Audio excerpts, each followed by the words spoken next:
Dəyərli müəllimlər, deməli, statika bölməsinə aid qəşəng bir dənə sualla sizi tanış eləmək istəyirəm. Deyir, O nöqtəsindən divara bərkidilmiş bərabər bölməli bir cins çubuq rahat dönə bilir. Çəkisi 100 Newton olan bu çubuğun, deməli, çəkisi 100 Newtonsa bunu avtomatik çəkirəm burada.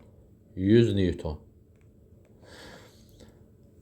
olan çubuğun üzərində çəkisi 400 Newton olan uşaq. Deməli, uşağın da ağırlığı düz aşağı tətbiq olunur. 400 Newton. Uşaq ipdən tutaraq özünü və çubuğu taraqda saxlamışdır. Buna əsasən uşağın çubuğa etdiyi təsir qüvvəsi neçə Newton olar? Aha, bax. Deməli, mən bu ipin gərilmə qüvvəsini T hərfi ilə işarə eləsəm, deməli, eyni ipdə gərilmə eyni olur. Bu da oldu T. Aha. Bax, bu nöqtəyə görə moment alacam. Bax, diqqətlə fikir verin, qəşəng maraqlı sualdır. Deməli, bax, 100 Newton bunu bu tərəfə fırlatmaq istəyir. Buna deyirəm M1. 400 Newton bunu bu tərəfə fırlatmaq istəyir. Buna deyirəm M2. T bunu bu tərəfə fırlatmaq istəyir.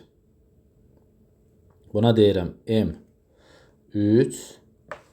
Bu T isə bunu bu tərəfə fırlatmaq istəyir. Buna da deyirəm M4. Vəsiyo. Deməli, momentlər qaydasını tətbiq edirəm.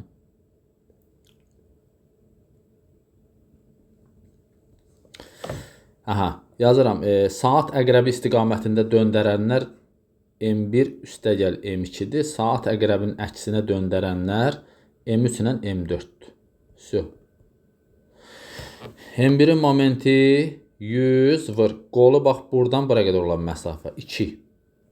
Plus M2-nin qüvvə 400-dür. Qolda. Yəni, bax, buradan bura qədər olan məsafə. Bu deyilir 3. Buradan bura qədər olan məsafə 3. Bu oldu 2. Aha, bərabərdir. Deməli, T-nin qolu budur. Yəni, M3-ün yaratdığı T. T vur, bir də T yazıram. Plus, bu burası T-nin yaratdığı isə, buradan bura qədər. Deməli, olacaq 3T. Deməli, mən buradan tapdım ki, 4T nəyə bərabərdir? 200, o da 1200. 1400.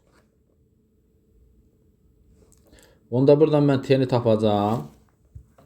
Deməli, 1400-ü bölürəm, deməli, 4-ə. Bu da eləyəcək haradasa 350 Newton. Aha, bax, T-ni tapdım 350 Newton. Bizə burada nə deyir?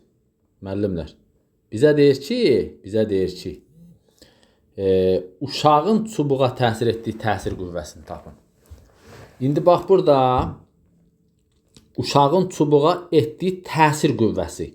Bax, onda bu qüvvə yuxarı yönələcək də. Bunu bizdən soruşur.